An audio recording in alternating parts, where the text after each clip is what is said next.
नमस्ते। जय शिवाय। आज हम बात करेंगे विवाह के ऊपर। मैरिजेस आज का टॉपिक है। बहुत सारे लोगों को ये प्रश्न रहता है कि विवाह अगर उनका हो चुका है तो अब किसी भी रीजन से, किसी भी कारण से अगर उनको कोई विवाह के बाहर जाकर कोई संबंध बनाना हो किसी से, तो वो नैतिक है कि अनैतिक है, क्या उससे कर्म बनते हैं। बहुत सारे लोग इस बारे में बहुत सारे प्रश्न रहते हैं बहुत सारे लोगों के। तो मैंने सोचा एक बार ठीक से समझना चाहिए कि विवाह क्या है। बहुत सारे लोगों को नहीं समझ में आती कोई चीज, कुछ चीजें। तो यहाँ पर हम वो डिस्कशन करेंगे। लेकिन उससे पहले मैं एक छोटी सी जरूरी बात आप लोगों को बता दूं। आप में से बहुत सारे लोग मुझसे बात करना चाहते हैं फोन पे। वो बिल्कुल पॉसिबल नहीं है मुझसे फोन पे बात करना। क्यों? कि अगर मैं दिन के 100-200 फोन उठाने लग जाऊंगी तो फिर मैं वो काम नहीं कर सकती जो मुझे करना है। और मुझे पता है आप लोगों को लगता है कि आपकी समस्या बहुत विकट है, बहुत जरूरी है, आपका प्रश्न बहुत ज्वलंत है और अभी आपको आंसर चाहिए, लेकिन ऐसा कुछ नहीं है। सारी आप लोग मुझे आसानी से ईमेल कर सकते हैं। और मैं क्योंकि बहुत सारे काम कर रहे होते हैं एक साथ, तो मेरे लिए ईमेल को आंसर करना ज्यादा आसान चीज है, ज्यादा आसान बात है। और अगर आप ईमेल से बात करेंगे तो आपका रिस्पांस जल्दी मिल जाएगा। एक दिन में, 2 दिन में, 3 दिन में, ज्यादा से ज्यादा तो आपको 100% आपका रिस्पांस मिल जाएगा 3 दिन में। अगर तो पब्लिक हॉलीडेज नहीं है तो आप लोग ध्यान रखा करिए कि ऑस्ट्रेलिया में, स्पेशली ऑस्ट्रेलिया के अंदर मेलबर्न जो है वो विक्टोरिया स्टेट के अंदर है। तो विक्टोरिया स्टेट की पब्लिक हॉलीडेज कब है? अगर पब्लिक हॉलीडेज है तो हम लोग काम नहीं कर रहे होते हैं यहाँ पर। ठीक है, अगर जब तक कि कोई बहुत ही ऐसा ज्वलंत सा और कोई बहुत ही भीषण सा कोई ईमेल ऐसा नहीं है जिसका कि जवाब अभी नहीं दिया तो जीवन मृत्यु का सवाल हो जाएगा और जीवन मृत्यु की वो हो जाएगी, जान पे बनाएगी किसी के, तब तक हम पब्लिक हॉलीडेज पे हम लोग यहाँ काम नहीं कर रहे होते हैं। और फोन पे कई बार आपको लगता है आप सीधा सीधा प्रश्न पूछ लोगे, लेकिन फोन पर होता क्या है, आप पूरी स्टोरी सुनाने में लग जाते हैं लोग और फिर वो जो रियल प्रश्न होता है सीधा सीधा वो पूछने से रह जाता है। अब अगर ईमेल लिखने के लिए कहा जाता है किसी से, तो वो अपने विचारों को एक तरीके से ऑर्गेनाइज कर लेता है। एक बहुत ही व्यवस्थित रूप में आप अपनी कोई छोटी बात, कोई छोटी घटना, कोई चीज बतानी होती है तो आप बता लेते हो मुझको और कर लेते हो, और फिर मैं उसके अकॉर्डिंग आपको आंसर दे देती हूँ। तो वो ज्यादा ठीक चीज है, बजाय इसके कि फोन पर बात करो और आपका दिमाग पूरे चारों दिशाओं में भाग जाए और आप जो क्वेश्चन पूछना था। ज्यादातर लोगों के साथ यही होता है, वो क्वेश्चन पूछ नहीं पाते फोन पे ठीक से। तो इसीलिए मुझसे अगर कांटेक्ट करना है तो आप लोग beingShivaFoundation@yahoo.com पर ईमेल लिख सकते हैं। और बिल्कुल इस बात से घबराने की बात नहीं है कि वो ईमेल कोई और पढ़ता है। मेरी ऑर्गेनाइजेशन में कोई भी वो ईमेल्स को नहीं पढ़ता जो आप लोग लिखते हैं। सिर्फ वो ईमेल, जैसे कि किसी की वेबसाइट पे कोई कोर्स नहीं चल रहा, मेरी वेबसाइट्स पे कोई कोर्स नहीं चल रहा, कोई वीडियो में कुछ करना है, कुछ खराब है, कुछ ठीक नहीं है, कुछ दिख नहीं रहा, कोई कहीं पे कोई इन्फॉर्मेशन किसी को मिल नहीं रही, तो सिर्फ इस टाइप के ईमेल्स होते हैं जो कि मैं अपनी टीम को के लोगों को फॉरवर्ड कर देती हूँ। तो वो लोग उसको रिस्पॉन्ड कर लेते हैं, या मार्केटिंग के ईमेल है या कोई और टाइप के ऐसे general admin kind of emails हैं, उनको कोई और देख लेता है और आंसर कर देता है। बट किसी के ऐसे जितने भी साधक लोग हैं, सीकर्स हैं, अगर उनके कोई ऐसे स्पिरिचुअल क्वेश्चंस रहते हैं उस चीजों से रिलेटेड, लाइफ की समस्याओं से रिलेटेड, वो सिर्फ मैं पढ़ती हूँ और मैं ही आंसर करती हूँ, उसको कोई नहीं देखता है। तो आप जो भी बता रहे हैं, जो भी कुछ कह रहे हैं, वो चीज हमेशा प्राइवेट रहती है, उसमें घबराने की बात नहीं है। ठीक है, तो अब हम आ जाते हैं हमारे टॉपिक के ऊपर, और वो है मैरिजेस का, विवाह। अब देखिए, कभी भी कोई हमको बिठा के, जब कोई भी बच्चा या बच्ची कोई भी ऐसे यंग हो जाते हैं, जब तो विवाह के योग्य हो जाते हैं, विवाह लायक उम्र के हो जाते हैं, तो कोई माता पिता, दादा दादी, नाना नानी, कोई नहीं बताता बैठकर कि विवाह होता क्या है, विवाह करने का मतलब क्या है और विवाह क्यों कर ले। ठीक है, तो ज्यादातर लोगों के दिमाग में विवाह को लेकर जितना भी ज्ञान आया होता है, या ये कहिए जितनी भ्रांति आई होती है, भ्रांति ज्ञान आया होता है, वो कहाँ से आया होता है? वो आया होता है टीवी और सीरियल्स और वेब सीरीज और क्या कहते हैं उसको, और भी जो भी मूवीज है ना, फिल्म्स हो गई हर तरह की, उससे, और कुछ उटपटांग किताबें पढ़ के, और फिर उसके बाद जो आसपास रिश्तेदार रहते हैं या फ्रेंड्स रहते हैं, फैमिली रहती है, वो लोग जो भी बोलते रहते हैं टाइम टू टाइम, तो जीवन भर से हमने उन्हें बोलते सुना होता है और सब सुना होता है। और मतलब संसार में रहो तो वो सारे बड़े लोगों का काम होता है कि सारे ही बच्चों के दिमाग में घुसा देना कि बेटा शादी तो तुम्हारी होगी ही होगी, वो तो हमारा प्रोजेक्ट है, वो तो हम करेंगे ही करेंगे पूरा, चाहे तुम्हारी समझ में आए चाहे ना आए, चाहे तुम्हें उसकी जरूरत हो चाहे ना हो, तुमको पकड़ के तुम्हारी शादी तो की ही जाएगी। ठीक है, तो ऐसे सब गुजार देते हैं कि अच्छा अब एज हो गई ना, अब तैयार रहो ढूंढने के लिए कोई पार्टनर, और कोई लड़का या कोई लड़की देखने के लिए तैयार रहो, शादी के लिए तैयार रहो, ऐसे सब करके घुसा देते हैं। और कोई ठीक से बताता नहीं है, बैठा के समझाता नहीं है कि विवाह क्या चीज है, और विवाह के विवाह को, वैवाहिक जीवन को जीना कैसे है ना। अब वो पर्सन टू पर्सन वो नॉलेज भी बहुत, वो ज्ञान भी बहुत ज्यादा डिफर करेगा कि किसी को क्या ज्ञान दे और क्या ज्ञान ना दे, लेकिन फिर भी एक जनरल सी कहीं ना कहीं बेसलाइन ज्ञान तो होना चाहिए ना, वो नहीं एग्जिस्ट करता है कहीं भी, है ना, और कोई नहीं समझाता है हमको बिठा के। तो अभी हम बात करते हैं, सबसे पहले हम ना देखिए, विवाह में कोई भी है, स्त्री पुरुष हैं और या जो भी हैं, पुरुष पुरुष हैं, स्त्री स्त्री है, कैसा भी विवाह, किसी भी तरह के विवाह की हम बात कर रहे हैं पूरी दुनिया के, हम ऐसे नहीं, और हम ऐसे नहीं इस कंटेक्स्ट में सिर्फ बात नहीं कर रहे हैं कि विवाह जैसे सिर्फ भारत देश में ही होते हैं और सिर्फ भारतवासी ही विवाहित होने का अधिकार रखते हैं, ऐसा नहीं है। बाकी के तो 230 देशों में भी विवाह हो रहे हैं, वहां पर भी बहुत सारे हिंदी बोलने वाले और अंग्रेजी बोलने वाले, सब तरह की भाषाएं बोलने वाले जो लोग रहते हैं, विवाहित जीवन वो भी निभाते हैं, वो भी चलाते हैं। ठीक है, तो हम एक जनरल से बात करें कि विवाह का मतलब क्या है। तो विवाह समझने से पहले हमें ना ये समझना चाहिए कि दो व्यक्तियों के बीच में, ठीक है, अब हम यहाँ जेंडर की बात नहीं करेंगे, वो महिला पुरुष हो, पुरुष महिला हो, महिला महिला हो, पुरुष पुरुष हो, कुछ भी हो, ठीक है। तो दो व्यक्तियों के बीच में कितने तरीके का संबंध हो सकता है ना। तो कितने तरह का संबंध हो सकता है, सबसे पहले तो आप देखिए कि आपका अपना अस्तित्व, किसी भी व्यक्ति का, किसी भी मनुष्य का अस्तित्व 5 कोशाओं से बना हुआ है। हमारे पास 5 कोशाएं हैं, 5 कोशाओं में से किसी से संबंध बनाना है तो हम 3 कोशाएं, सिर्फ शुरू की जो 3 कोशाएं, मतलब कि हमारी ये अन्नमय कोश हो गया, हमारा फिजिकल बॉडी हो गया, फिर हमारा प्राणमय कोश हो गया, हमारी एथरिक बॉडी हो गई, एनर्जी बॉडी हो गई हमारी, फिर उसके बाद हमारा मनोमय कोश हो गया जिसमें हमारे माइंड, इमोशन, थॉट्स, ठीक है, वो सारी चीजें हो गई। तो वही 3 चीजें हैं जिसका कि लेन देन किया जा सकता है ना, या जिसको कि हम शेयर कर सकते हैं किसी भी और ह्यूमन बीइंग के साथ, है ना।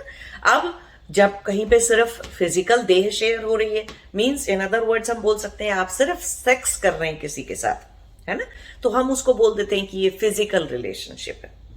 अब कुछ लोगों से आपकी दोस्त लोग होते हैं, आपकी कोई आपके ऐसे फ्रेंड्स वाले लोग रहते हैं, तो आप उनको बोल सकते हो, उनके साथ आप अपने दुख सुख शेयर कर लेते हो, लाइफ की प्रॉब्लम्स शेयर कर लेते हो, एक दूसरे को, दोस्त लोग जो हैं वो आपस में इंस्पायर कर देते हैं, मोटिवेट कर देते हैं, ऐसे टाइप का, तो वो दोस्ती टाइप का।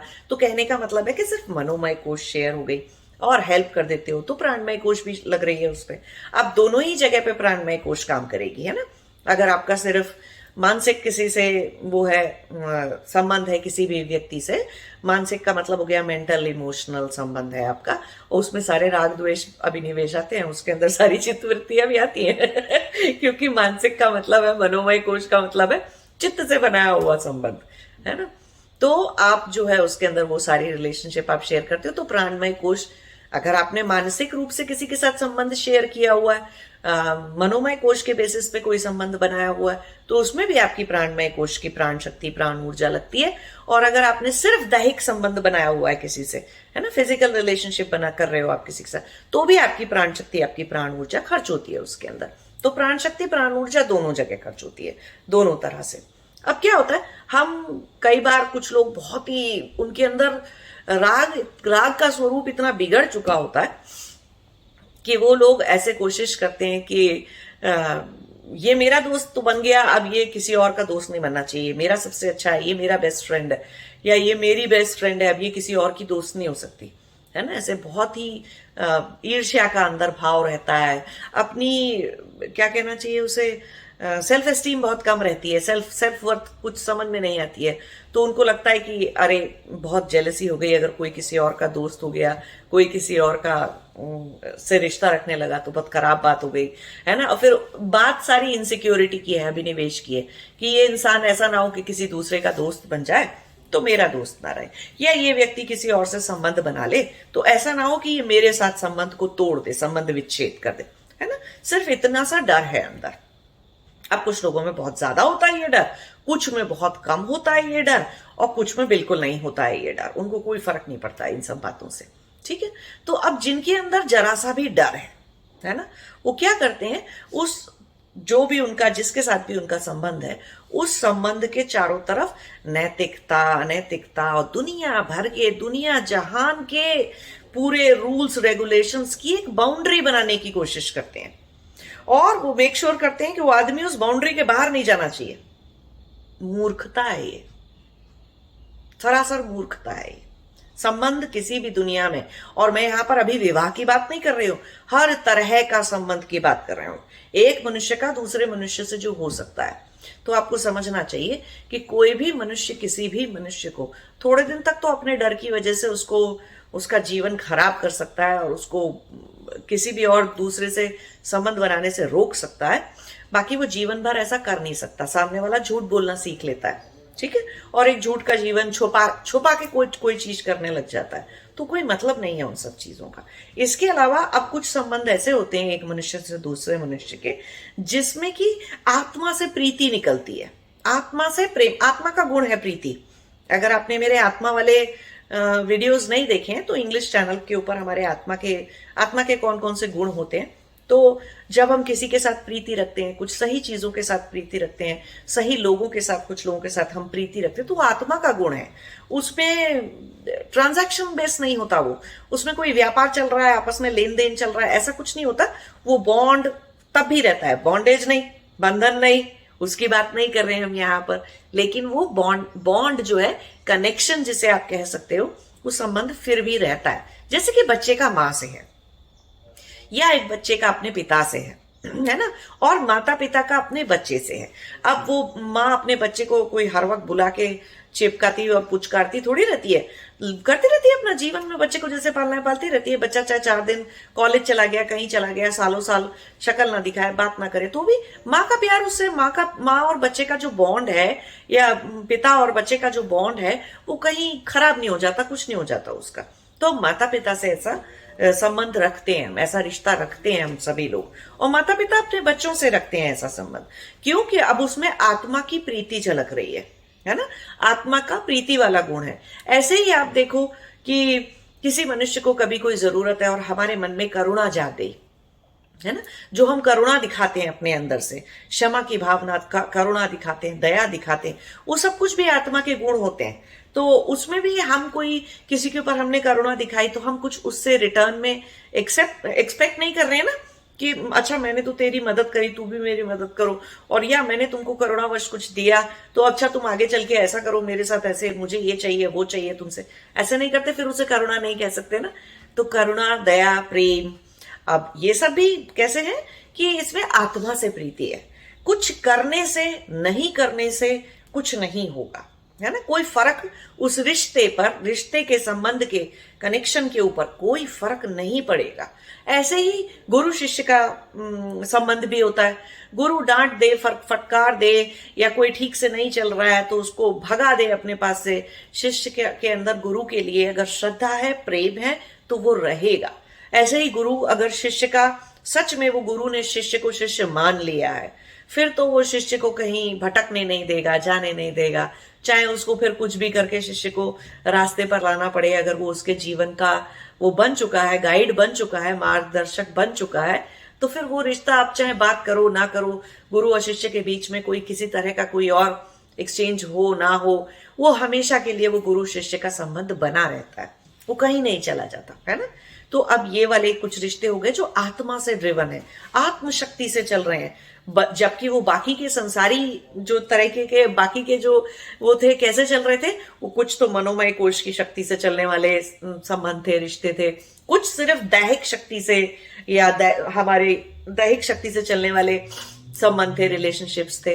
अभी हम बात करें कि आत्मा के गुणों से डायरेक्टली कौन सी रिलेशनशिप हो जाती है। अब इन्हीं सारे रिलेशनशिप्स में आत्मा के ही गुणों से एक और संबंध बच जाता है, वो है दिव्य प्रेम का। ठीक है, वो प्रेम एक आत्मा के अंदर किसी गुरु के लिए भी हो सकता है, वो प्रेम आत्मा के अंदर फिर हम उसको प्रेम भक्ति ये सब नाम दे देते हैं, है ना। वो भगवान के लिए भी हो सकती है, किसी अवतार के लिए भी हो सकती है, और किसी मनुष्य के लिए भी हो सकती है। लेकिन मनुष्य तक वो बहुत लंबे समय तक टिकती नहीं है, क्योंकि जैसे जैसे भक्ति और प्रेम, दिव्य प्रेम आपको इवॉल्व करता जाता है, फाइनली आप मनुष्य से उठकर वो कहाँ टिक जाता है, फिर भगवान पे टिक जाता है, फिर वो अपनी आत्मा पे टिक जाता है, और फिर धीरे धीरे व्यक्ति समाधि को प्राप्त कर लेता है। वो पूरे, अब जैसे कि एग्जाम्पल के लिए आपको बताएं तो रामकृष्ण परमहंस का पहले वो प्रेम किस पर था, माँ काली के ऊपर था, है ना। सीधा मनुष्य भी नहीं, मनुष्य से भी ऊपर एक शक्ति के ऊपर था उनका वो प्रेम। लेकिन उनके गुरु ने फिर उनको कहा, अच्छा तुम बहुत उलझ गए हो, अभी तुमने बहुत ये ड्रामा और खेल लगा रखा है, तो उन्होंने उनको यहां से काट दिया, तो वो समाधि को प्राप्त हो गए। तो प्रेम को छोड़ना पड़ा ना, क्योंकि प्रेम चाहे भले ही कितना ही दिव्य प्रेम है, प्रेम भी डायरेक्ट नहीं किया जा सकता, प्रोजेक्ट नहीं किया जा सकता, एक्सप्रेस नहीं किया जा सकता जब तक कि सगुण साकार सामने ना हो, है ना। तो सगुण साकार क्या है, या तो शक्ति का रूप है, कोई ना कोई शक्ति होगी। अब वो कोई मैस्कुलिन शक्ति भी हो सकती है, भगवान विष्णु के ऊपर प्रेम, राम के प्रति प्रेम, भगवान राम के प्रति, भगवान कृष्ण के प्रति प्रेम, या माँ काली, माँ सरस्वती, माँ लक्ष्मी, किसी भी शक्ति के प्रति प्रेम, या किसी मनुष्य के ऊपर शक्ति। लेकिन ऐसे में इस प्रेम में, और वो जो राग जनित प्रेम है, अभी हम दो मनुष्य के ऊपर वापस आ जाते हैं, तो दो मनुष्यों के बीच में जो राग जनित प्रेम है उसमें बंधन बनता है ना। वो बॉन्डेज का कारण है, बंधन का कारण है, क्योंकि वो अज्ञान और अविद्या की वजह से राग है। तो उसकी वजह से आपके अंदर वो आपको प्रेम नजर आ रहा होगा और उसमें बहुत पवित्रता नजर आ रही होगी, लेकिन कहीं ना कहीं आपके मन में तो ये है ही कि मैं उस व्यक्ति को, उस इंसान को, उस चीज को पा लूं। जैसे ही ये पा लेने वाली अंदर से डिजायर आती है कि ये मेरा हो जाए या मेरी हो जाए, या मैं इसका हो जाऊं और ये मेरा हो जाए, ऐसा कुछ भी ऐसा टाइप का आपके दिमाग में आइडिया या ख्याल आता है, तो फिर वो दिव्य प्रेम नहीं, वो राग है सिर्फ। आपको दिव्य प्रेम की अनुभूति बहुत कम लोगों को होती है लाइफ के अंदर, क्योंकि ये वही उनको सकती है जो अपनी बहुत सारी अस्मिताएं खत्म कर चुके हों, और जो राग द्वेष अभिनिवेश तो बिल्कुल ना हो जिनके अंदर। तब उस स्थिति में हम दिव्य प्रेम की अनुभूति किसी मनुष्य के साथ भी कर सकते हैं। फिर दिव्य प्रेम में ये नहीं होता, ऐसा नहीं होता कि वो मनुष्य चाहे भले ही जिंदा हो ना हो, उस मनुष्य को आपसे प्यार हो ना हो, वो आपके जीवन में हो ना हो, यहाँ रहे वहां रहे, कहीं रहे, कभी बात करे, कुछ करे, उससे कोई मतलब ही नहीं होता। वो दिव्य प्रेम है, ठीक है, क्योंकि अब आप कुछ मांग नहीं रहे हैं बदले में। प्रेम आपकी अपनी अवस्था है, आपकी अपनी एक स्थिति है। लेकिन बाकी सब जगह राग जनित प्रेम जो है, या देह से चलने वाला, या मनोमय कोश से ओरिजिनेटेड प्रेम, जो भी प्यार जिसे आप बोलते हो, और पता नहीं बहुत सारे जो भी नाम रहते हैं उसके, है ना, वो सब कुछ जो भी है, वो तो फिर बंधन का कारण है, और उससे सिर्फ दुख बनता है, उससे कोई सुख नहीं बनता। ठीक है, तो एक ये सब बातें हो गई आपके समझने की कि प्रेम और चीजें और कैसे होती हैं, कैसे बंधन बनता है। अब हम आ जाते हैं कि जब एक मनुष्य का दूसरे मनुष्य के साथ कोई भी संबंध, किसी भी लेवल के संबंध को जब सामाजिक स्वीकृति और कानूनी स्वीकृति दे दी जाती है ना, तब हम उसे विवाह कहते हैं। ठीक है, तो विवाह क्या चीज है? दो लोगों का एक ऐसा संबंध है जहां पर कि उनको कानूनी स्वीकृति, जिस भी देश में वो रहते हैं, जो भी कोई लोग हैं जो विवाह कर रहे हैं आपस में, वो जिस भी देश में रहते हैं, उस देश की कानून व्यवस्थाएं, परंपराएं, उन सब के अकॉर्डिंग उनको वो एक परमिशन दे दी जाती है, स्वीकृति दे दी जाती है कि अच्छा ठीक है, अब आप लोग साथ रह सकते हैं। अब आप लोग सबसे इंपॉर्टेंट, अब सबसे नीचे क्या है, सबसे लोअर लेवल पे क्या है जो आप किसी के साथ शेयर कर लोगे? शरीर है आपका सबसे विजिबल चीज। दूसरी सबसे इंपॉर्टेंट बात क्या है आपके अंदर जो आप किसी के साथ शेयर कर लोगे? वो है आपका मनस्पटल, आपकी पंच इंद्रिय। तो आपके पंच इंद्रियों की अनुभूति में उस दूसरे व्यक्ति की अनुभूति भी आती है, क्योंकि वो आपके साथ रहेंगे, जो भी जिनसे भी आपका विवाह हुआ है, और उनकी पंच इंद्रियों की अनुभूति में आप सारा टाइम आते हो। तो मनस, एक तरह से हम कह सकते हैं कि मनोमय कोश में सबसे पहली चीज जो आप किसी के साथ बांटते हो, शेयर करते हो, वो क्या है? मनस्पटल। वो आप शेयर करोगे। अब उसके बाद क्या शेयर करोगे? भावनाएं, जो आपके चित्त की वृत्तियों का बिगड़ा हुआ स्वरूप है। बिल्कुल खुश होने की जरूरत नहीं है कि मेरे अंदर प्यार की भावना है अपने पति के लिए या पत्नी के लिए। नहीं, वो सब बिगड़े हुए स्वरूप है। बुद्धि पे, ज्ञान पे चेतना अगर रहेगी, बुद्धि के ऊपर ज्ञान स्वरूप में, तो आप ये सब ड्रामा इतना सोचोगे नहीं, इतना सब चीज से बाहर आ जाओगे।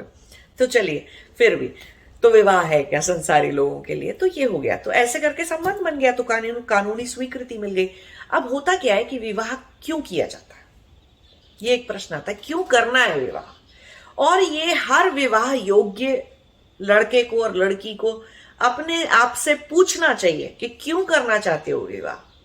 तुमको सेक्स चाहिए, फिजिकल रिलेशनशिप चाहिए, तो उसके लिए विवाह करना क्यों जरूरी है? क्योंकि अगर आप पूरा डाटा उठाकर देखेंगे, और ये एक बहुत खतरनाक बिटर ट्रूथ है, ये एक बहुत ही खतरनाक बात है कि शादीशुदा लोग ही सबसे कम सेक्स करते हैं। तो सेक्स के लिए हम शादी कर रहे हैं, विवाह कर रहे हैं, वो तो कोई लॉजिक ही नहीं है सबसे ज्यादा कहना चाहिए सेक्सुअली डिप्राइव्ड, ठीक है, सबसे ज्यादा सेक्सुअली डिससैटिस्फाइड लोग विवाहित लोग ही होते हैं, ठीक है। तो ये कोई रीजन नहीं है कि आपको सेक्स करना था तो उसके लिए आपने शादी कर ली। क्यों? कि आप दोनों बदलेंगे, लड़का भी बदलेगा, इतने जैसे महीने दिन साल निकलते चले जाएंगे, लड़की भी बदलेगी, है ना, उसकी भी विचार बदलेंगे, उसकी देह बदलेगी, आपके विचार बदलेंगे, आपकी देह बदलेगी, आपकी इंद्रियां, कितने दिन तक एक ही खाना खा लोगे? तो पूरे योग दर्शन के अंदर कितने अच्छे से समझाया है, और मैंने भी कितने वीडियोस में आपको समझाया है कि कोई भी इंद्रियों से मिलने वाला सुख कोई भी बहुत लंबे समय तक नहीं चल सकता। प्रत्याहार की शिक्षा क्यों दी जाती है? क्योंकि इंद्रिय सुख जो है वो कोई कितना ही अच्छा खाना है, आप उसको रोज नहीं खा सकते, बार बार नहीं खा सकते, क्योंकि इंद्रियों की एक लिमिट होती है। तो जितना भी दैहिक सुख है, जितना भी फिजिकल सेटिस्फैक्शन है, जितना भी सेक्सुअल इंटरकोर्स आप शादी के बाद करते हैं, उससे आप थोड़े समय के लिए सुखी हो सकते हैं, खुश रह सकते हैं, वो इंद्रिय सुख आपको मिल सकता है, बाकी उसके बाद वो थोड़े टाइम के बाद नहीं मिलता, ठीक है। क्योंकि हमारी स्पर्श की जो इंद्रिय है वो एक्सपायर हो जाती है, सबसे जल्दी वो स्पर्श की इंद्रिय एक्सपायर होती है। एक्सपायर इन द सेंस कि अगर आपको रोज, अब जैसे कि आप ऐसे सोच लीजिए, एक बहुत खुरदुरा सा कपड़ा पहन लीजिए किसी दिन, है ना, जो बहुत ही चुभने वाला कपड़ा होता है, जैसे कि कोई ऐसा टाट का कपड़ा हो गया, या कोई ऐसा बोरे जैसा, कोई बहुत ऐसा कपड़ा जो शरीर पे बहुत चुभे आपको, उसे आप एक दिन पहनिए, एक दिन चुभेगा, 10 दिन पहनिए, 11 दिन पहनते रहेंगे आप लगातार, वो चुभना ही बंद हो जाएगा। क्यों? क्या हुआ शरीर में, क्या बदला स्पर्श की इंद्रिय में?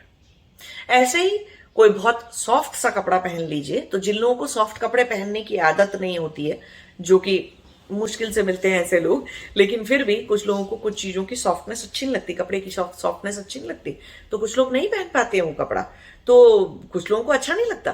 तो देखिए कि स्पर्श कैसे एक्सपायर हो जाता है। तो ऐसे सारी इंद्रियां ही ऐसी हैं, इंद्रियों का काम ही ऐसा है, तो वो एक्सपायर हो जाता है। तो सेक्स करने के लिए तो शादी नहीं की जा सकती, नहीं करनी चाहिए। सेक्स करने के लिए कोई शादी कर रहा है तो बहुत ही मूर्ख व्यक्ति है वो, जो ऐसा सोचकर शादी कर रहा है। अब दूसरी एक सबसे भ्रमित करने वाली चीज जिसके लिए लोग शादी करते हैं, ठीक है, विवाह के बंधन में बंध जाते हैं, वो है सुखी जीवन। बहुत सारे लोग इसलिए विवाह करते हैं कि उनका जीवन सुखी हो जाएगा। इसका मतलब उनका जीवन अभी दुखी है, या उतना सुखी नहीं है जितना सुखी उसे होना चाहिए था, है ना। और उनके जीवन में शायद कोई दोस्त नहीं है, या वो अपने आप में पूरे नहीं है, अपने आप में अकेले रहने में सक्षम नहीं है, तो अभी उनको बहुत सारे अपने जीवन में दुख दिखाई देते हैं, या वो किसी किसी एक को पकड़ के, कुछ किसी को पकड़ के उसके साथ फिजिकल रिलेशनशिप रख नहीं पाते हैं, चला नहीं पाते हैं, कुछ तो गड़बड़ है जो उनका जीवन अभी दुखी है। तो उनको कहीं पे कोई भ्रम आ रहा है देख सोचने से कि शादीशुदा जीवन जो है वो सुखी जीवन होता है। आप एक इंसान शादीशुदा, एक व्यक्ति उठा के लाइए जो ये कह तो दे कि वो सुखी है। कोई एक महिला उठा के लाइए, कोई एक पुरुष उठा के लाइए, दुनिया का कोई इंसान, आज मेरी भी उम्र इतनी हो चुकी है, अगर कोई मुझे आज तक नहीं मिला एक भी ऐसा व्यक्ति जो शादी करके ये कह रहा हो कि मैं अपनी शादी से बहुत सुखी हूं।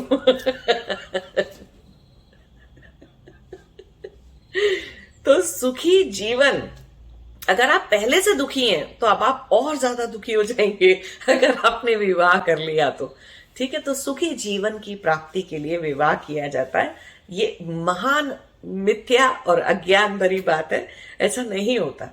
तो अब फिर समाज में लोग इतने वर्षों से हमारे यहाँ ये विवाह करने की प्रथा चली आ रही है, और लोग ऐसे सब लेफ्ट राइट इतने सारे लोग विवाह करते रहते हैं। अगर इससे इंसान को कुछ मिलता ही नहीं है तो फिर कर क्यों रहे हैं?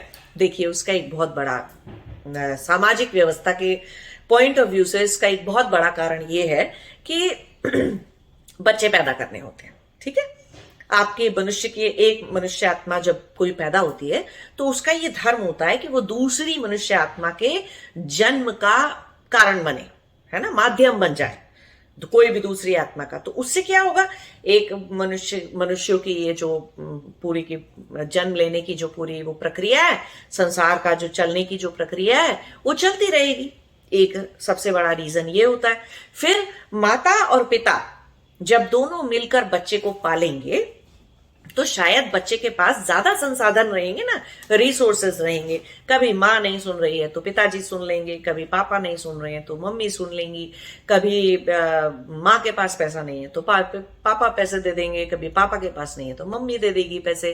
कभी कुछ बातों की टेक केयर, बच्चे को खेलना है, कूदना है, यहाँ जाना है, वहां जाना है, ये एडमिशन वो टेक केयर बच्चा पापा कर लेंगे बच्चे की, और माँ बाकी की कुछ और चीजें देख लेगी कि बच्चा क्या पढ़ रहा है, क्या क्या क्रिएटिव आर्टिस्टिक चीजें कर रहा है, सही से संस्कार उसके अंदर आ रहे हैं कि नहीं आ रहे हैं, सही चेतना से बढ़ रहा है आगे और जीवन में सही डिसीजन ले रहा है कि, तो माँ टेक केयर कर लेगी।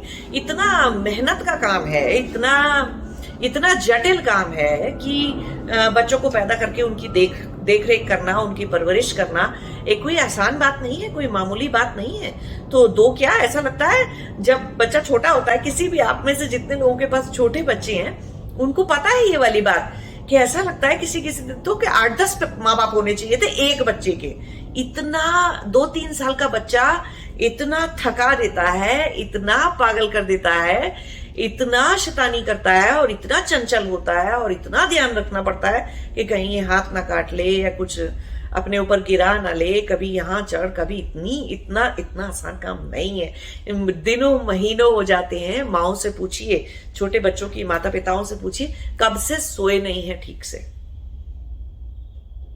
कब से चैन शांति से बैठ के अपनी प्लेट में ठीक से खाना नहीं खाया है, पूछिए उन सब से। जिंदगी पूरी की पूरी अपसाइड डाउन हो जाती है एक बच्चा पैदा होने से। तो वो आसान काम नहीं है, एक अकेले मनुष्य की बात नहीं होती है वो। हाँ, आजकल करना पड़ता है, आजकल वो भी हो जाता है क्योंकि दो मिलके और फिर भी बच्चे को ना पाल रहे हो और बच्चे के लिए घर में जीवन को नरक बना रखा हो, उससे तो अच्छा है कि एक अकेला पाल ले। तो उसके लिए वो अपना संबंध विच्छेद कर लेते हैं, शादी तोड़ देते हैं, डिवोर्स ले लेते हैं। तो जहां जरूरी है, या आदमी बहुत ही खराब हो गया, या लेडी बहुत ही खराब है, या वायलेंट है, अल्कोहलिक है, कुछ तो है, गड़बड़ है, या आदमी कुछ नहीं करता, परस्पर सामंजस्य नहीं है और दोनों ढंग से बच्चे के लिए बुरा कर रहे हैं, है ना, बच्चे के साथ बुरा हो रहा है घर के अंदर और उसको माँ बाप के ना होने का जैसी प्रतीत हो रहा है, बजाय इसके कि उसको लगे कि हाँ उसके लिए दो लोग हैं, माँ भी है और पापा भी है। वो ऐसा दो लोग लगने की जगह बच्चे को लग रहा है मेरे पास कोई है ही नहीं, क्योंकि ये तो आपस में लड़ते रहते हैं।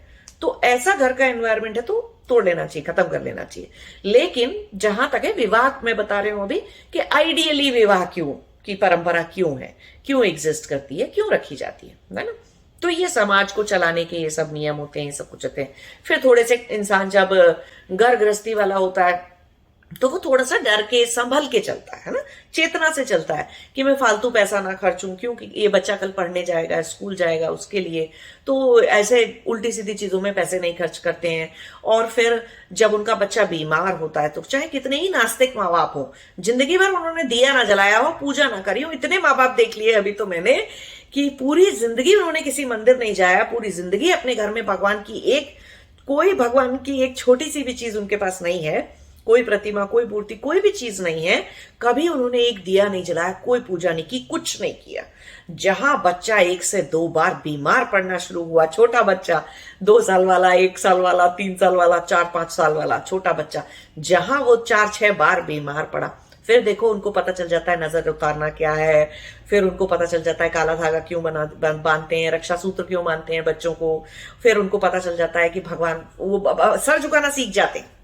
देख रहे हो आप, अहंकार को, अहम को अभी तक इतना बड़ा करके जो जी रहे थे कि नहीं मैं तो सब कुछ हूं और मैं ही हूं जो भी हूं, ऐसा करके जितने लोग जी रहे थे, नास्तिक बन के जितने लोग जी रहे थे, वो सब का सर झुकने लग जाता है। जहां बच्चा 2 से तीसरी बार सीरियस बीमार हुआ कि मन से आंसू निकल आते हैं, मन से प्रार्थना निकल आती है कि भगवान हमारे बच्चे को ठीक कर दो, है ना। सबके साथ होता है ये। तो देखो इंसान झुकने का एक तरीका है, बच्चों को पालना अपने अहम को तोड़कर, अपनी अस्मिताओं को तोड़कर, अपने अंदर वो जो अहंकार ज्यादा जागा होता है उसको तोड़कर जीने का एक तरीका है, बहुत सीधा सा। बच्चे को पालना, भगवान के सामने झुकना सीख जाते हो आप। फिर बच्चा कहीं जाता है, कहीं चला जाता है, चाहे भले वो 15 साल का हो गया, 20 साल का हो गया, कॉलेज चला गया, यूनिवर्सिटी चला गया, कहीं चला गया, तो मन ही मन माँ बाप प्रार्थना करते रहते हैं, भगवान हमारे बच्चे को सही रखना, सफल करना, उसे सेफ रखना। तो ऐसे वैसे से माँ बापों को मैंने भयंकर पूजा पाठ और ये सब चीजें करते देखा जब उनके बच्चे बीमार पड़ने लगे, या उनके बच्चों को कोई शारीरिक प्रॉब्लम आ गई, कोई मानसिक प्रॉब्लम आ गई, कौन सा मन्नत उन्होंने कौन सी नहीं मांगी, कौन सा दरवाजा नहीं खटखटाया, कौन से कहां पे नहीं गए वो माँ बाप, कौन से। तो एक तरह से देखा जाए तो वो जो भी आत्मा आपके जीवन में आती है, बच्चा बन के आती है ना, तो उसके साथ माँ बाप का भोग जुड़ा होता है। तो अगर तो वो ऐसी आत्मा आई है कि माँ बाप का भुगतना लिखा है किसी न किसी तरीके से, तो उस तरह का भोग हो जाता है माँ बाप का। अच्छा भोग लिखा है, नॉर्मल भोग लिखा है, तो ठीक है, बच्चे को पालते रहते हैं। कुछ बच्चे बहुत साधु प्रवृत्ति के होते हैं, कुछ बच्चे बहुत शैतान प्रवृत्ति के होते हैं, अलग अलग तरह की आत्माएं आती हैं। तो वो माँ बाप का जिनसे, तो वो हमारा मनुष्यों का, सभी मनुष्यों का कर्म को भोगने का, कर्म को निपटाने का, कर्म को खत्म करने का एक तरीका है। ये अपनी कार्मिक बकेट को खत्म करने का एक तरीका है, और बहुत तेजी से खत्म करने का एक तरीका है।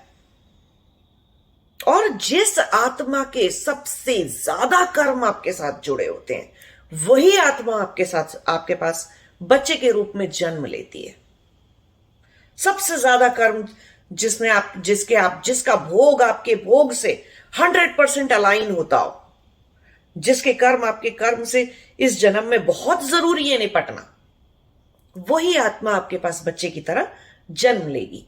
तो ये सामाजिक व्यवस्था, ये सब कुछ क्यों बनाया गया कि ये सब कुछ ठीक ठाक तरीके से चलाया जा सके, कर्म से कर्म निपटाने की, दूसरी आत्माओं के साथ जुड़े हुए बंधनों को निपटाने की, वो भी संसार में रहकर। जरूरी तो नहीं है कि सारे माता पिता अपनी योग और आध्यात्म की जर्नी पे चलते रहेंगे और अपनी योग तपस्या ध्यान बहुत कम लोग करते हैं, है ना, संसार में जो रहते हैं। तो जो नहीं करते हैं, फिर उनके कर्म कैसे निपटेंगे, कैसे खाली होगा वो सब कुछ। अगर सभी सन्यासी बन जाएंगे तो, और सन्यासियों को पैदा कौन करेगा है ना। अच्छे जिनका भोग अच्छी आत्माओं के साथ जुड़ा है, जिनके पास सन्यासी बच्चे पैदा होने हैं, वैरागी बच्चे पैदा होने, कैसे फिर वो संसार में जन्म कैसे लेंगे। अब कोई आम अमरूद से तो टपक के नहीं आ जाएगा ना। तो इसलिए ये पूरी व्यवस्था, विवाह की व्यवस्था जो है, इसलिए बनाई गई है कि कर्म से कर्म निपटते रहें, ये सब कुछ होता रहे। अब हम बात आ जाती है इसमें कि विवाह के बाहर जाकर, है ना, किसी के साथ मानसिक संबंध बनाना, प्रेम का संबंध बनाना, राग कह लेते हैं उसको, प्रेम नहीं कहते हैं, ठीक है। किसी के दूसरे के साथ राग फिर से और जोड़ लेना, या किसी के साथ दैहिक संबंध जोड़ लेना, फिजिकल रिलेशनशिप जोड़ लेना, या फिजिकल सेटिस्फैक्शन के लिए कहीं और चले जाना, वो सब कुछ करना कितना नैतिक है, कितना अनैतिक है। अब इस बात का जो आंसर है वो कोई एक लाइन का आंसर नहीं हो सकता है। क्यों नहीं हो सकता एक लाइन का आंसर? क्योंकि ये बात बहुत ही केस टू केस डिपेंड करती है। अब जैसे कि मैं आपको बताऊं, कई बार लोग बाहर किसी दूसरे के साथ संबंध इसलिए बनाते हैं कि आप उसको केमिस्ट्री कह लो, फिजिकल केमिस्ट्री कह लो, या परस्पर सामंजस्य कह लो, दैहिक सामंजस्य, वो दो लोगों में अगर नहीं होता तो बेचारे बहुत कोशिश भी करते हैं, वो नहीं बनता तो नहीं बनता, ठीक है। अब दोनों ही नाखुश अवस्था में रहेंगे। अब कोई इंसान अगर कोई देह का संबंध बनाना करना, वो जब तक आपने बहुत हाई लेवल की योग तपस्या नहीं कर ली है, तब तक तो वो शरीर के अंदर एक जरूरत के जैसे एग्जिस्ट करता है ना। किसी ने कभी भी कोई व्रत रखना नहीं सीखा है, तो पहले दिन उसके लिए, पहले बार जब वो व्रत रखेगा, उपवास करेगा, तो उसके लिए कितना मुश्किल होगा। वो सारा टाइम खाने के बारे में सोचता रहेगा। तो बिल्कुल ऐसी ही हालत जो है सभी दुनिया में सभी मनुष्यों की हो जाती है कि अगर उनके दैहिक संबंधों की, दैहिक रिक्वायरमेंट की, फिजिकल नीड्स की वो नहीं पूर्ण नहीं हो रही है, वो नीड उनकी पूरी नहीं हो रही है, तो वो जो है बहुत ही फोकस उनका लूज हो जाएगा, काम में मन नहीं लगेगा, जो जीवन में और भी चीजें करनी है वो नहीं कर पाएंगे, और दिमाग में हर वक्त सेक्स घूमने लग जाएगा।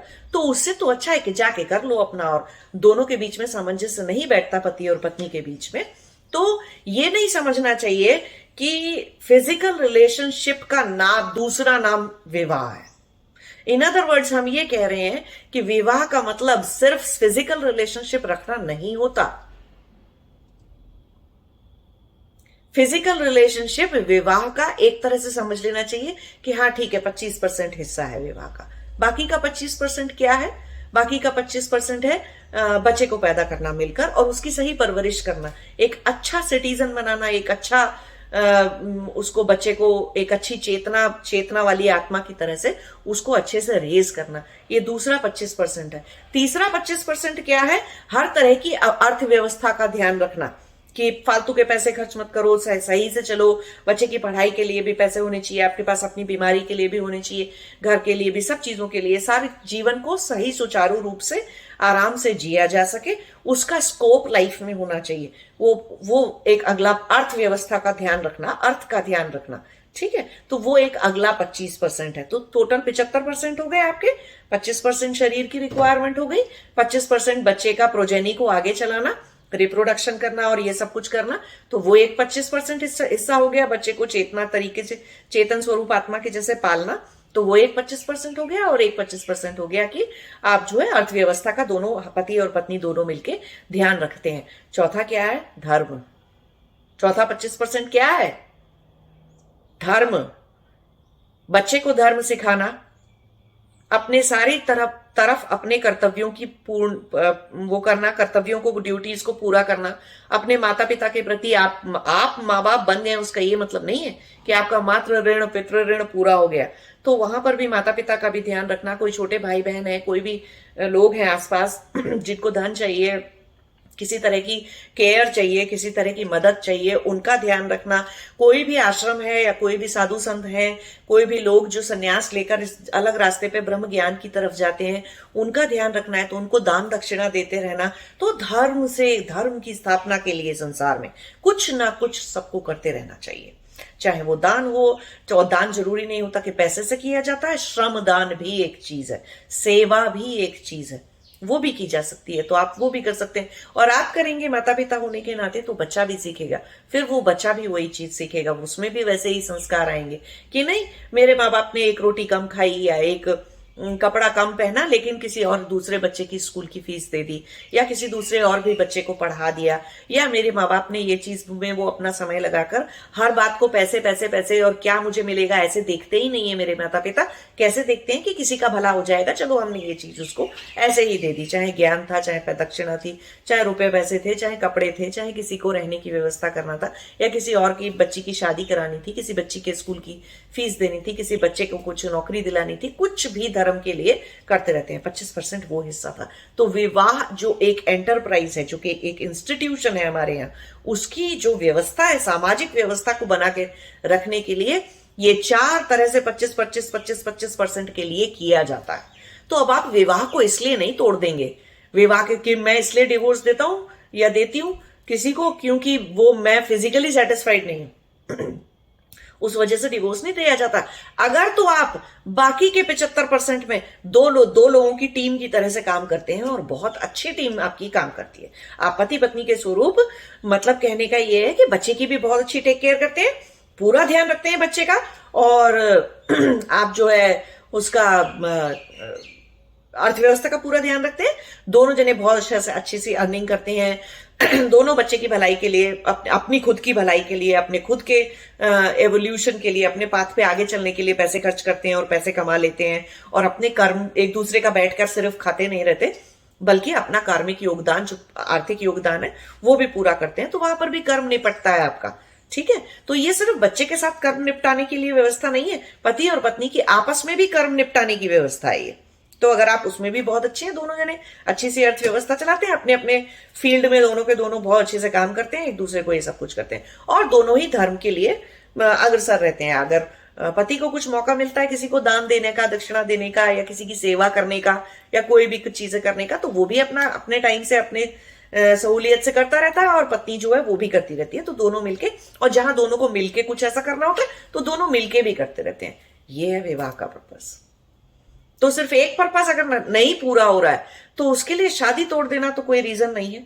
मान लीजिए अब ये तो एक सेक्स की हमने बात कर ली, एक पहले 25% पार्ट की हमने बात कर ली, और ये कोई मैं सीक्वेंस में नहीं लगा रही हूं, तो ऐसा सोचने का जरूरत नहीं है कि सबसे इंपॉर्टेंट चीज फिजिकल रिलेशनशिप थी या सेक्स था, ठीक है। अब हम दूसरे वाले पे आ जाते हैं कि मान लीजिए माँ और बाप बच्चे की ठीक से टेक केयर नहीं कर पा रहे।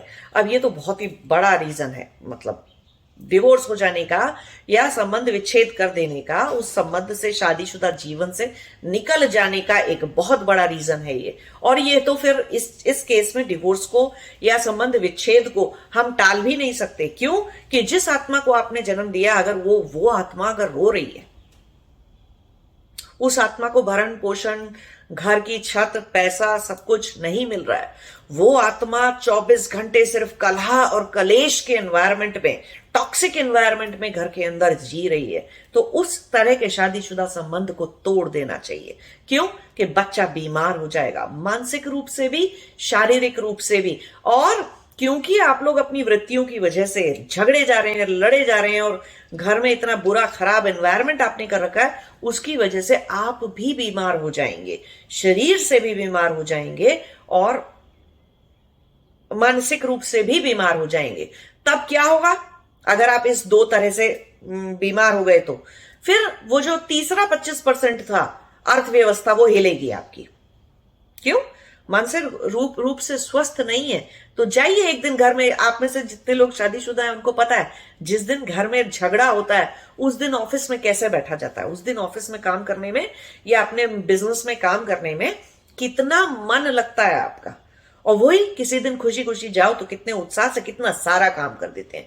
तो ऐसा नहीं कि अपने घर की अर्थव्यवस्था पे फर्क पड़ता है, सामाजिक अर्थव्यवस्था पर भी फर्क पड़ता है ना, कि आप समाज में जो उस दिन योगदान कर सकते थे अपने काम, अपने बिजनेस, अपनी नौकरी के थ्रू, वो आप नहीं कर पाए। आप अपने फुल पोटेंशियल पे, अपने फुल एनर्जी पे, अपने पूरे उस पे चल ही नहीं रहे। तो ये तो वही वाली बात हो गई, कार को साइकिल के जैसे कौन चलाता है? कार का इंजन साइकिल की स्पीड के जितना, और साइकिल जितना वजन उठाती है उतना वजन उठाने लायक भी कार का इंजन काम नहीं कर रहा, तो क्यों ऐसी कार रखेंगे आप? नहीं रखेंगे ना। तो आप अपने फुल पोटेंशियल पे जी ही नहीं रहे। तो ये एक बहुत बड़ा कारण होता है कि अगर बच्चे की वजह से बच्चे को ठीक परवरिश नहीं मिल रही, तो ऐसे तरह के शादीशुदा संबंधों का विच्छेद हो जाना चाहिए। आप एक आत्मा को नरक भोगने पर मजबूर कर रहे हो जीते जी, जो आपको नहीं करना चाहिए था।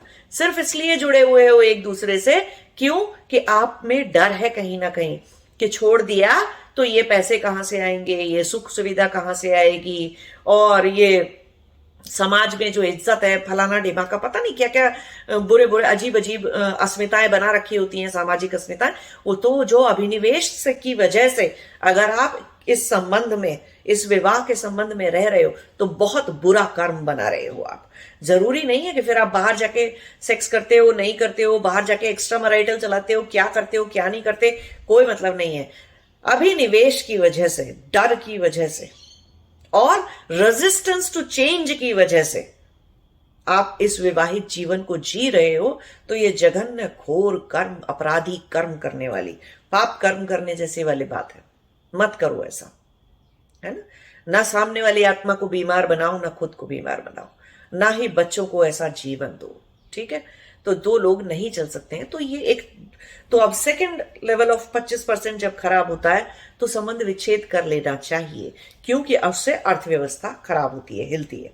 ठीक है, समाज में हमारा योगदान, हमारा मनुष्य होकर जीना ही कॉम्प्रोमाइज हो जाता है अगर जो है घर में कलह कलेश का एनवायरनमेंट है, बच्चे को भी नहीं पाल पा रहे, आपस में भी सामंजस्य नहीं है, विचारों में किसी चीज में किसी भी तरह का, या एक को किसी बिल्कुल और ही डायरेक्शन में जाना है, एक को अपनी लाइफ में कुछ और ही गोल है, दूसरे को कुछ और ही गोल है लाइफ में, और साथ मिलकर नहीं चल सकते, तो दो बुद्धिमान व्यक्ति की तरह से साथ में बात करके, सीधे सीधे बात करके संबंध को खत्म कर लेना चाहिए। ठीक है, ये हो गई बात। अब तीसरी चीज है, ऑब्वियस सी बात है, जब ये दो नहीं कर पा रहे, अर्थ नहीं है आपके पास, मतलब कि आपके पास रिसोर्सेज नहीं है, रिसोर्सेज में आपका अपना खुद का टाइम भी आता है, आपकी अपनी खुद की एनर्जी भी आती है।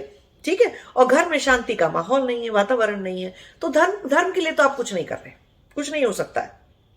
आप गृहस्थ जीवन के धर्म का पालन नहीं कर पा रहे हैं, मनुष्य होने के धर्म का पालन नहीं कर पा रहे हैं, तो आप समाज में और कौन सी धर्म व्यवस्था कर लोगे और क्या कर लोगे? कुछ नहीं कर लोगे, बल्कि आप जहां जाओगे इतनी खराब एनर्जी से आप जाओगे, अपनी खुद की प्राणमय कोश की इतनी बिगड़ी हुई एनर्जी से जाओगे कि वही वाली बात है, कूड़े का डब्बा यहां रख दो तो वहां रख दो, कहीं भी रख दो, कूड़े के डब्बे में से बदबू आती रहती है ना जैसे हर टाइम, ऐसे ही आप सिर्फ दुर्गंध फैलाओगे, खराब एनर्जी फैलाओगे, नेगेटिव इमोशंस, नेगेटिव वाइब्रेशन, ये सब चीजें जो भी आपको नाम देना है इस चीज को, उस वो आप नाम दे लीजिए, लेकिन आप अपने प्राणमय कोश की एक बहुत ही खराब स्थिति को फैलाओगे।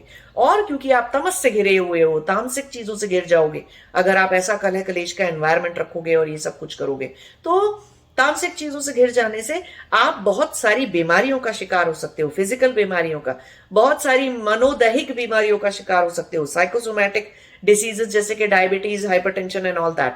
और उसके अलावा आप मानसिक बीमारियों का शिकार हो सकते हो, डिमेंशिया हो सकता है, एल्जाइमर हो सकता है, पार्किंसन हो सकता है, और बहुत तरह की मेंटल फोबिया और डिप्रेशन और पता नहीं क्या क्या हो सकता है। उसके अलावा एक तीसरी बहुत ध्यान रखने वाली चीज है, तमस बढ़ेगा एग्जिस्टेंस में तो भूत प्रेत और जो भी कोई ऐसी ना दिखाई देने वाली एंटिटीज हैं वो सब भी आपको पजेस कर सकती हैं, क्योंकि आपने तमस बढ़ा लिया अपने अंदर, और वो सब चीजें तमस से अट्रैक्ट होती हैं, क्योंकि वो पूर्णतया तामसिक चीज है, भूत जो भी है और मरी हुई आत्माएं हैं और सब तरफ वो सब भी, आप वो सब का भी शिकार हो सकते हो आप, तो आप कुछ भी हो सकता है आपके साथ। तो इसलिए कहा जाता है कि सिर्फ सेक्स का पार्ट खराब है तो वो 25% खराब है, बाकी का 75% ठीक है और चल सकता है।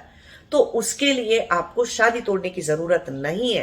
कहने का मतलब ये है कि शादी सिर्फ दैहिक संबंध नहीं है, वो 25% हिस्सा है।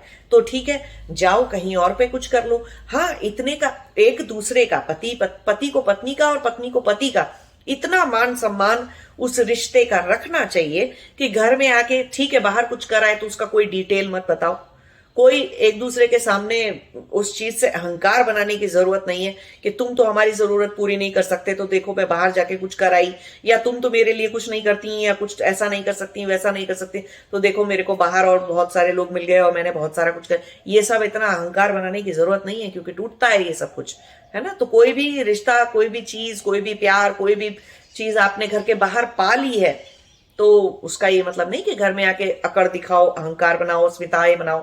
वो सिर्फ आपको जरूरत पूरी करने वाली बात थी, वो आपने कर ली। वो ऐसा तब भी होता है जबकि घर के अंदर किसी भी वजह से कोई बहुत बिजी है या कोई टाइम नहीं है, वाइफ पढ़ रही है या हस्बैंड के पास भी टाइम नहीं है और कोई खाना नहीं बना पा रहा है या कुछ नहीं कर पा रहा, तो आप जाके बाहर से खाना खा लेते हो। उसके लिए आप ये थोड़ी कि डिवोर्स दे देते हो कि तुम खाना नहीं बनाती हैं, तुम खाना, लड़के को ये इसलिए डिवोर्स थोड़ी दे देती कि तुम खाना नहीं बनाते हो। खाना बनाना क्या, खाना बनाना, खाना क्या शादी का दूसरा नाम है? नहीं। तो ऐसे ही सेक्स भी शादी का दूसरा नाम नहीं है। तो इसमें कोई अनैतिकता और नैतिकता की बात नहीं है। रीजन होते हैं हर चीज के उसके पीछे कि कोई क्यों बनाना चाहता है बाहर संबंध। कई बार लोगों का आपस में केमिस्ट्री नहीं होती पति और पत्नी की, कई बार उनकी फ्रीक्वेंसी मैच नहीं करती, कई बार वो एक दूसरे से बहुत दूर रह रहे होते हैं नौकरी की वजह से या पढ़ाई की वजह से। उनमें से कोई एक पढ़ रहा होता है, उसके पास टाइम नहीं होता, कई बार एक दूसरे में रुचि नहीं होती, जितना इंटरेस्ट होना चाहिए वो नहीं होता, और कई बार बीमारी आ जाती है, ठीक है, वो भी बहुत ज्यादा होता है। और कई बार वाइफ अगर प्रेग्नेंट है तो बहुत टाइम तक डॉक्टर्स मना कर देते हैं कई बार कुछ लोगों को कुछ भी करने के लिए, तो साल 1.5 साल ऐसे ही निकल जाता है। तो थोड़े बहुत समय की बात है तो कोई एडजस्ट कर सकता है, लेकिन अगर कोई चीज लंबी बीमारी हो गई, आदमियों को पुरुषों को बहुत ज्यादा आज की डेट में और बहुत पहले से भी इरेक्टाइल डिस्फंक्शन की प्रॉब्लम हो जाती है तो कुछ नहीं कर सकते हैं, या कोई और रीजन से कुछ और बीमारी किसी को हो जाती है जिसकी वजह से कि वो उतना केपेबल, उतना सक्षम नहीं रह जाता, तो उस बहुत सारे रीजन हो सकते हैं कि आपको शादी के बाहर जाके, विवाह के संबंध के बाहर जाकर सेक्स क्यों करना पड़ता है। उसके बहुत सारे संबंध हो सकते हैं। हाँ, कुछ लोग क्या करते हैं, शरीर की जरूरतों को भावनात्मक रूप से जोड़ लेते हैं, तो फिर वो उसके ऊपर नैतिकता और अनैतिकता का प्रश्न चिन्ह लगाने लग जाते हैं। ये वाली बात बिल्कुल वैसे ही है कि नहीं मैं तो अपनी सिर्फ पत्नी के हाथ का ही बना खाना खाऊंगा, पति कहते नहीं मैं तुझसे पति के ही हाथ का बना खाना खाऊंगी और मैं कहीं बाहर नहीं खाऊंगी, किसी और का खाना नहीं खाऊंगी, तो चला लो फिर शादी, क्योंकि आपने भावनात्मक चीजों को जोड़ दिया शरीर की सिर्फ सिंपल सी खाना खाने की जरूरत को लेकर। ऐसे ही अगर आप सेक्स से जोड़ देंगे हर पूरी भावनात्मक चीजों को कि नहीं तुम तो मेरे प्यार हो और तुम्हारे मेरा अलावा मेरा कोई नहीं है और मैं तुम्हारी तुम मेरे, और ये सब ड्रामा मचाएंगे पूरा भावनात्मक लेवल का, तो फिर तो आप बहुत ही गंदा राग का बहुत खराब स्वरूप बना लेंगे और आप आज तो 4 दिन के लिए खुश हो जाएंगे वो सब कुछ करके, लेकिन आगे चल के वो आपके लिए इतने बड़े, इतने पेनफुल दुख का कारण बनेगा और शरीर में बीमारियों का कारण बनेगा। ठीक है, तो ये सब बातें सुनने से किसी को अच्छी नहीं लग रही हैं। जो सो कॉल्ड मॉरल टाइप की यार्ड स्टिक लेके जितने लोग घूमते रहते हैं उनको ये सब बातें सुनने से, सच सुनने से अच्छा नहीं लगेगा, लेकिन सच यही है। मुझे कोई ऐसे आज तक पति और पत्नी नहीं मिले हैं जिन्होंने, पत्नियां तो शायद फिर भी मिल जाएं कोई एक आध दो चार, लेकिन आजकल तो अभी वो नहीं मिलती हैं पत्नियां भी, लेकिन पति पत्नी कोई ऐसे नहीं मिले हैं जिनकी कभी जिंदगी में एक भी बार जरूरत आई हो तो उन्होंने किसी और के साथ शारीरिक संबंध ना बनाए हो। कोई नहीं होता है, कोई नहीं मिलता है, या कोई होता भी है तो फिर वो बहुत वैरागी किस्म का व्यक्ति हो सकता है जो कि जिसे कोई लेना देना ही नहीं है। कुछ वो योग की एक अलग, अध्यात्म की एक अलग स्थिति पे पहुंच गया, वहां पे वो सब चीजें मैटर नहीं करती हैं, वो सब चीजें कुछ नहीं होती हैं। तो बहुत सारे लोगों को ये सच सुनने से बुरा लगेगा, ठीक है, कि फिजिकल लॉयल्टी ये सब कुछ, ये सब बहुत ही वेस्टर्न कॉन्सेप्ट है। आपको ये भी समझना चाहिए कि ऐसा नहीं कि विवाह सिर्फ भारत में हो रहे हैं, और भी 230 कंट्रीज में विवाह हो रहे हैं। तो जब वहां पर सब जगह विवाह हो रहे हैं तो क्या लोग वहां पे शादीशुदा रहते हैं या शादी को तोड़कर ही किसी से बाहर संबंध बनाते हैं? हाँ, ऐसा करते हैं लोग वहां पर बाहर। हाँ, वेस्टर्न कंट्रीज में ऐसा ही होता है कि फिजिकल लॉयल्टी शादीशुदा रहने की एक कंडीशन होती है। क्यों? कि देखिए बच्चे वो पालते नहीं, बच्चे तो वो पैदा नहीं करते, ठीक, पैदा कर दे तो वहां पर सिस्टम है कि नहीं पालने तो बाहर रख दो। आप पूरे ग्रीक मैथुल, पूरी जो ग्रीक इतिहास है और जो ग्रीक की पूरी विजडम है, प्लेटो की और उसके सोक्रेटिस की, वो सब पढ़िए आप उठाकर। बच्चे पालना उनका काम नहीं है शादीशुदा में, जीवन में बच्चे पालना कोई उत्तरदायित्व नहीं है। हाँ, पालते हैं, हो जाते हैं तो, लेकिन फिर वो अपने भी पालते हैं, कई बार अपनी बीवी के पिछले पति के बच्चे भी पालते हैं, फिर अपने पति के पिछले 2 बीवियों के बच्चे भी पाल रहे होते हैं। तो जो लोग पालते हैं वो पालते हैं, लेकिन ऐसा कोई सिस्टम नहीं है उनके पास में।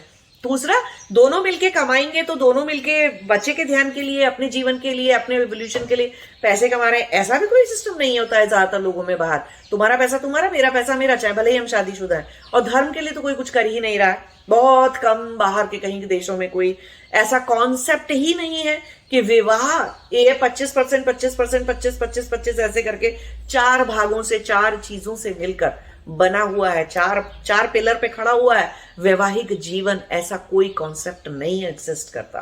तो ठीक है, फिजिकल लॉयल्टी उनका मेन क्राइटेरिया होता है, लेकिन हमारे भारत की विवाह में, भारतीयों के विवाह में ये चीज नहीं है। तो वेस्टर्न आइडियोलॉजीज को, वेस्टर्न ज्ञान को, वेस्टर्न विजडम को, एक दूसरी रेस के कल्चर के विजडम को अपने ऊपर अप्लाई करने की कोई जरूरत नहीं है। पहले भी ऋषि हमारे यहाँ ऋषि परंपरा जो हुआ करती थी, योगी परंपरा जो हुआ करती थी, सारे ऋषि मुनि योगी सब विवाहित हुआ करते थे।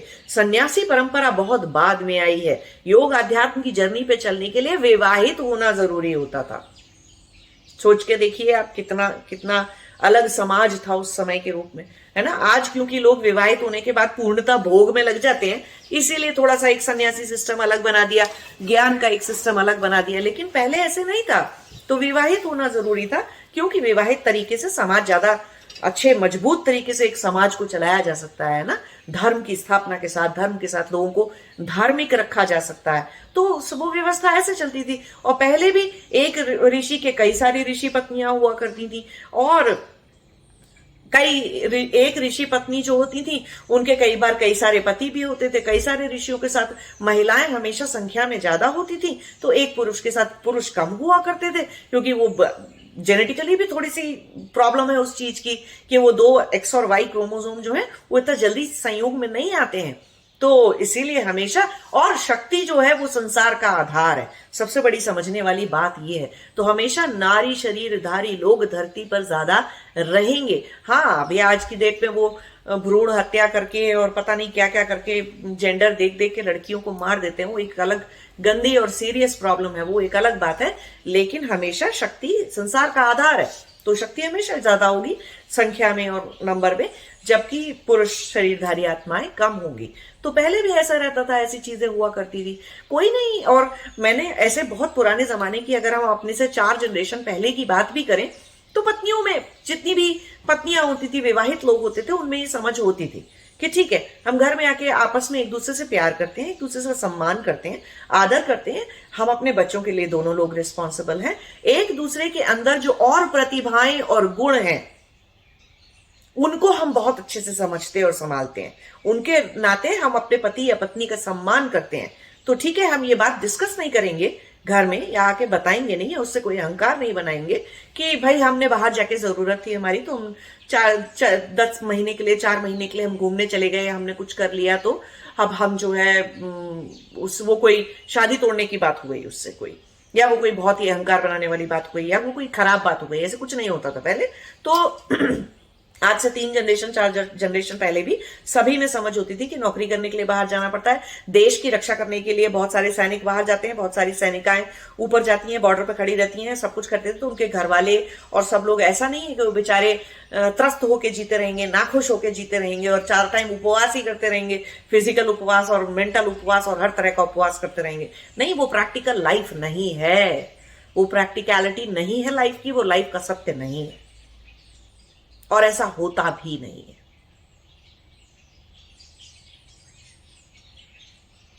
बहुत सारे पति पत्नी आज भी मुझे ऐसे मिलते हैं जिनमें बहुत समझ है, पत्नियों में भी बहुत समझ है कि उनके पति को कोई बीमारी है या कोई बात है, कोई चीज है, और वो सक्षम नहीं है कुछ करने में। तो ये नहीं कि वो अपने पति से नफरत करना शुरू कर देंगी कि तुम जो है ये नहीं दे सकते मुझे, दैहिक सुख नहीं दे सकते, किस काम के पति हो। नहीं, इस नाते से वो उनसे लड़ती नहीं है, क्योंकि अपने पति के बाकी के गुणों को भी वो देखती हैं, तो उन्हें वो एक सम्माननीय रिश्ता लगता है, उनको एक बहुत सम्माननीय पति लगता है। ठीक है, दैहिक तरीकों से उसको कोई बीमारी हो गई, कोई चीज हो गई, तो ठीक है, अपना जो भी अपना बेचारी करती हैं, अपना किसी को भी जो भी उनको मिलता है करता है, कोई भी रिश्ता किसी और के साथ दैहिक संबंध को चला लेती हैं। और ऐसे बहुत सारे समझदार पति भी मैंने देखे हैं जो कि अपनी पत्नी का बहुत सम्मान करते हैं। लेकिन अगर वो, ऐसा नहीं कि पत्नी नहीं करना चाहती है या वो बिजी है पत्नी अपनी लाइफ में या कुछ और कर रही हैं, तो इसका ये मतलब नहीं कि वो कोई उनके ऊपर चढ़ रहे हैं, जोर जबरदस्ती कर रहे हैं उनके ऊपर और उनके साथ कुछ भी ऐसी गलत हरकत कर रहे हैं। नहीं, ऐसा कुछ नहीं कर रहे हैं। उनकी पत्नी बिजी है या कुछ भी है, तो वो अपनी जरूरत की टेक केयर, अपने आप खुद खाना भी बना सकते हैं,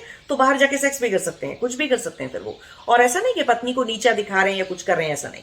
तो व्यक्ति में, पारिवारिक जीवन में भी, शादीशुदा जीवन में भी आपको ये समझना है कि सिर्फ देह के सुख की पूर्ति के लिए आपने शादी नहीं की है। किसी के दिमाग, किसी की आत्मा के गुण, किसी के चित्त के गुण, किसी के चित्त का प्रकाश, किसी आत्मा का प्रकाश, किसी की बुद्धि की सत्व, किसी बुद्धि की शुद्धता, किसी इंसान के अंदर दया, करुणा, प्रेम, वो सब गुणों को देखकर आप उस इंसान के साथ, उस व्यक्ति के साथ रह रहे हैं।